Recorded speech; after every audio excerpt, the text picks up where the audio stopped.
give the call to the member for Hume. Thank you, Mr Speaker. My question is to the Prime Minister. He's a lightweight.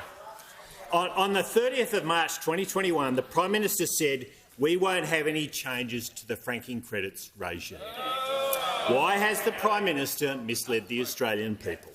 Isn't this yet another broken promise from a tricky Prime Minister? Order. Members on my right, the member for Deakin.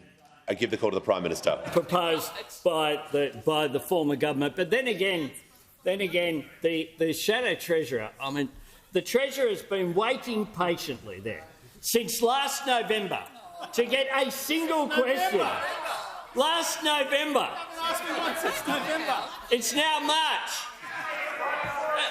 It was his birthday last week. It was his birthday on the same day. Give him a question. Give him a question. That's all he asked. That's all he asked for, Mr Speaker. The Prime Minister will return to the question. Members on my left. I would have thought that the Shadow Treasurer might have asked a question about super. He's had a lot to say. He's had a lot to say about super. He's had a lot to say about super, Mr Speaker. The Prime Minister will return to the question. But apparently not. Well, he's just picked another argument with himself. But he picked an argument with himself accidentally last week as well for the entire week. At last, a fair fight. A fight between the Shadow Treasurer with the Shadow Treasurer. I think they've only got one. Now. Angus versus Angus. A true battle of the lightweights. Call the member for Spence. Thank you, Mr Speaker. My question is to the Deputy Prime Minister. Order. How is the Albanese Labor government ensuring the response? It's far too much noise. If people interject whilst people are asking questions, they will be removed from the chamber immediately. I can't be any clearer than that. I'll hear from the member for Spence again. Thank you, Mr Speaker. My question is to the Deputy Prime Minister.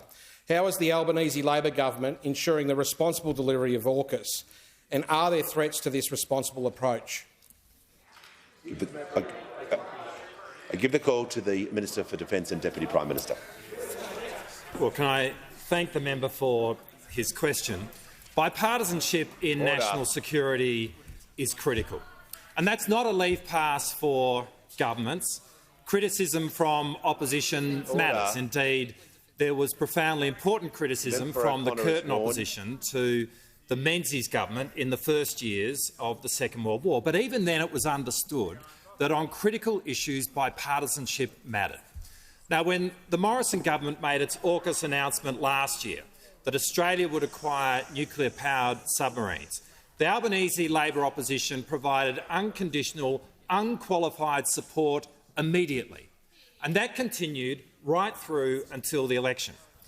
But over the last week, the attitude of the opposition to AUKUS has become quite unclear, as we have been hearing the Leader of the Opposition describe his preferences about a future submarine capability. And this has raised eyebrows abroad about whether or not the coalition is on board.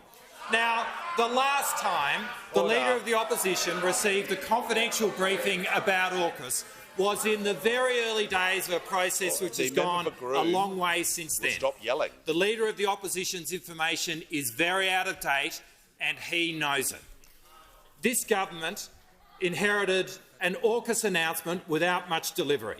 The capability gap, which loomed as a result of the lost decade from those opposite as they were in and out of a subs deal with Japan, in and out of a deal with France, had absolutely no answer to it.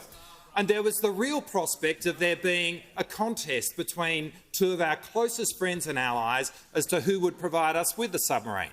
Well, I can inform the House that the announcement that we will soon make will deal with the capability gap and is a genuine collaboration between all three countries.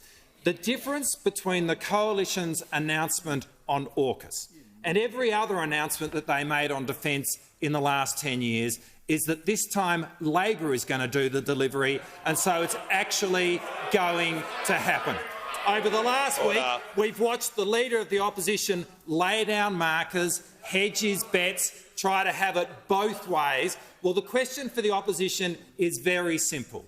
When the government makes its announcement with the United States and with the United Kingdom about the future submarine capability that Australia has, will the opposition provide unconditional and unqualified support so as to provide bipartisan support in the national interest, or will they continue their subterranean commentary so as to position themselves for their own political interest? Well, that choice is all theirs.